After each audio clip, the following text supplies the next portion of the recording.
کسی قوم کو زبور دی گئی، کسی کو انجیل ملی، تو اہل کتاب کو بھی ہم نے یہ وصیت کی تھی، اور اے مسلمانوں تمہیں بھی یہ وصیت کر رہے ہیں، ان اتقوا اللہ، اللہ سے ڈرتے رہنا، اللہ کا تقوی اختیار کرتے رہنا۔ تو یہ وہ وصیت ہے تقوی اختیار کرنے کی جو صرف اس امت کو نہیں کی گئی بلکہ ہر امت کو کی گئی ہے، ہر امت کو اس کا حکم دیا گیا۔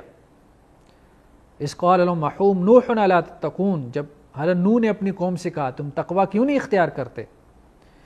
اذ قال لهم اخوهم ہود الا تتقون، جب ہود علیہ السلام نے اپنی قوم سے کہا بھائی تقوی کیوں نہیں اختیار کرتے۔ اذ قال لهم اخوهم صالح الا تتقون، حضرت صالح نے اپنی قوم سے کہا تقوی اختیار کیوں نہیں کرتے۔ اذ قال لهم اخوهم لوط الا تتقون، حضرت لوط نے اپنی قوم سے کہا کہ تقوی اختیار کیوں نہیں کرتے۔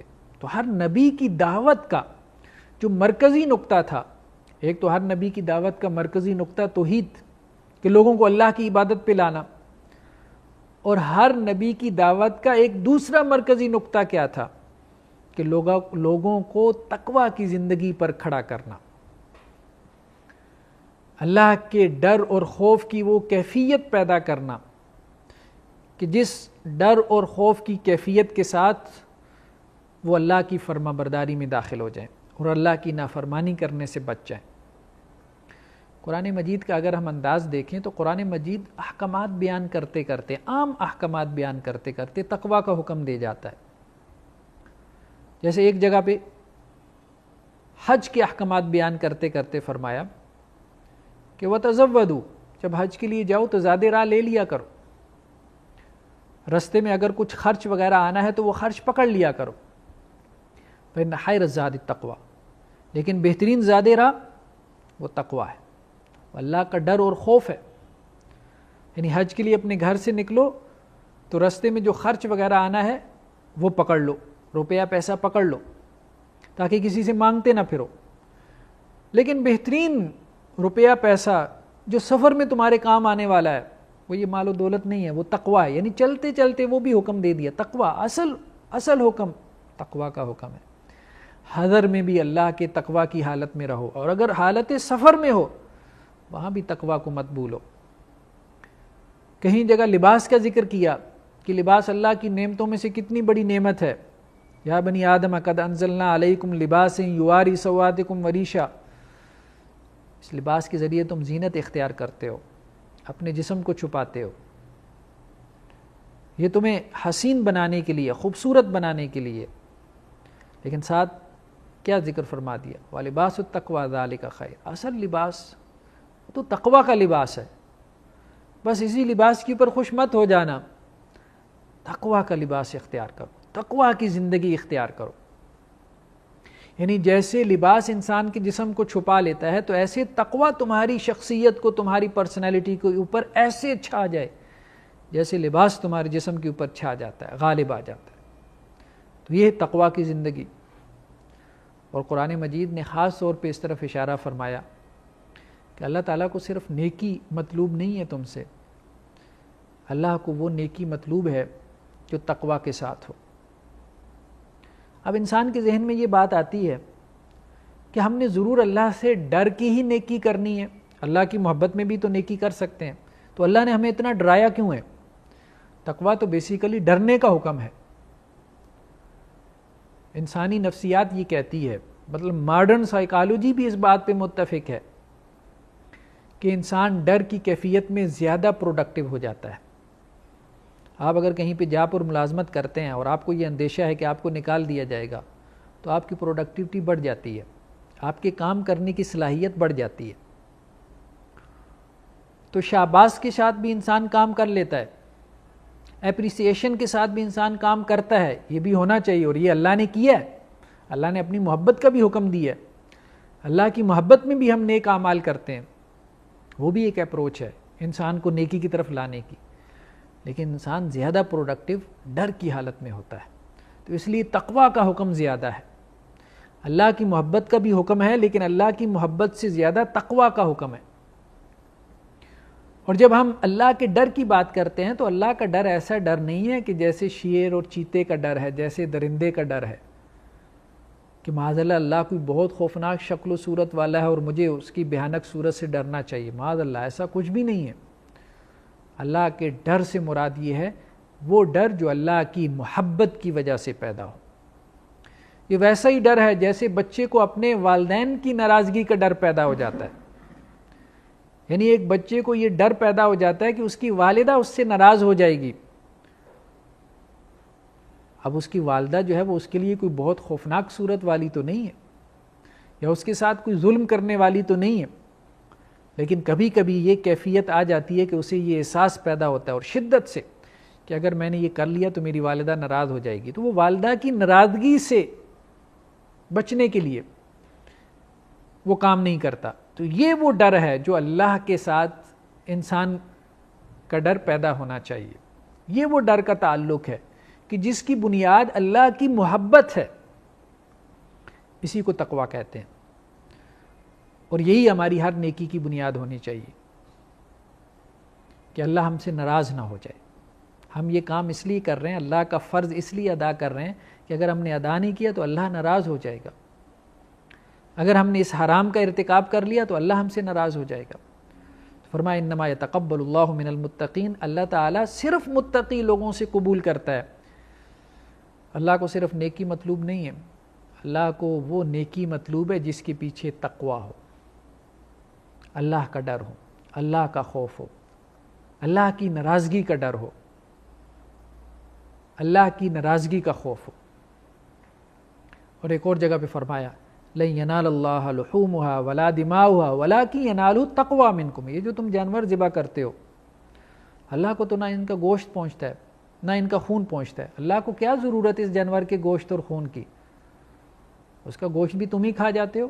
اللہ کو اگر کوئی چیز پہنچتی ہے تمہارے اس قربانی کے نیک عمل میں سے, وہ تمہارے دل کا تقویٰ ہے, تمہارے دل کی وہ کیفیت, وہ کنڈیشن, وہ حالت جس کے ساتھ تم وہ جانور ذبح کر رہے ہو.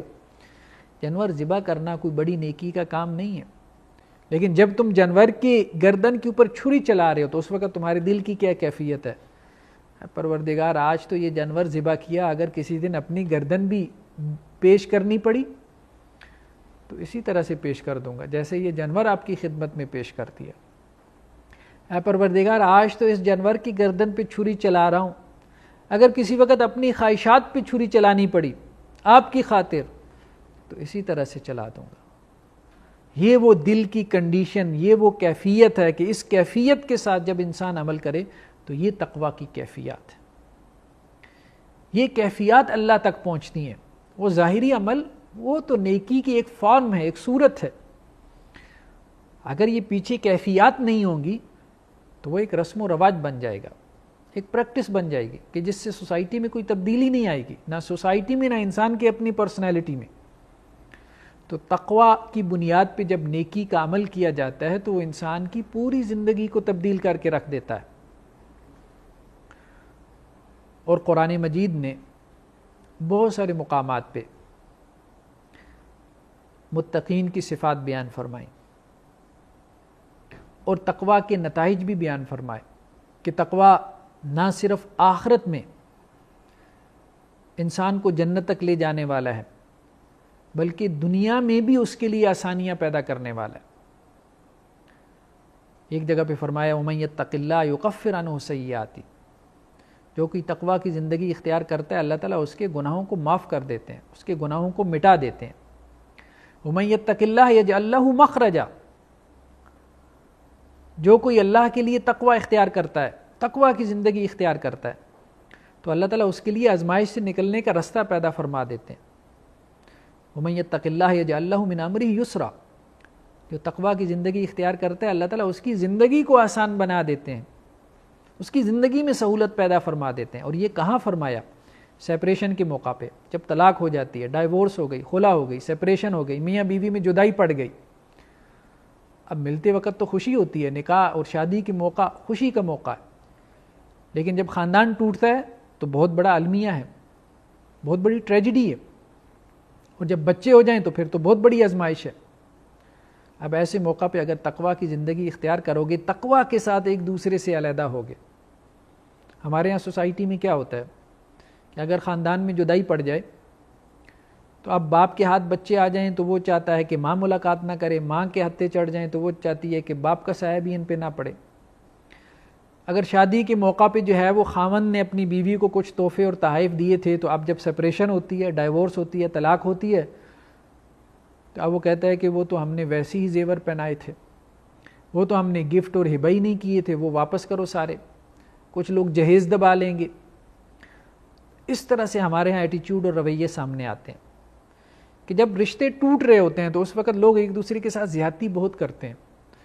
تو کہا گیا کہ جب رشتے ٹوٹ رہے ہوں تو اس وقت ایک دوسرے سے زیادتی کرنے سے بچ جاؤ، اللہ سے ڈر جاؤ۔ اس وقت جو اس وقت اللہ سے ڈرے گا تو یہ وہ شخص ہے جس کے لیے اللہ تعالیٰ اس کی زندگی کو آسان کر دیں گے، اس کے لیے اس آزمائش سے نکلنے کا کوئی رستہ پیدا فرما دیں گے۔ تو یہ تقویٰ کے نتائج ہیں کہ جو نقد اس دنیا میں ہمیں مل جاتے ہیں اور آخرت میں جو اس کا ریوارڈ ہے وہ تو قرآن مجید نے بہت سارے مقام پہ بیان فرمایا۔ کہیں پہ کہا کہ ان المتقین فی مقام آمین، کہ متقی لوگ وہ ہیں کہ جو امن والے مقامات میں ہوں گے۔ کہیں پہ فرمایا ان المتقین فی جنات وعیون، کہ متقی وہ ہیں جو باغات کے اندر جنتوں میں ہوں گے، چشموں میں ہوں گے۔ کہیں پہ فرمایا ان المتقین فی ظلال وعیون، کہ متقی وہ ہیں جو سایہ دار درختوں کے سایوں کے نیچے بیٹھے ہوں گے اور چشموں کے اندر کھیلتے ہوں گے۔ ہمارے یہاں دنیا میں بھی خوبصورت منظر کس کو کہتے ہیں کہ آبشار ہے، پانی بہہ رہا ہے اور سایہ دار پھلدار درخت ہیں۔ ناردرن ایریاز میں لوگ یہی دیکھنے تو جاتے ہیں، یہی کچھ ہے خوبصورتی، اور کسے کہتے ہیں حسن، کسے کہتے ہیں فطرت کے مناظر، کسے کہتے ہیں؟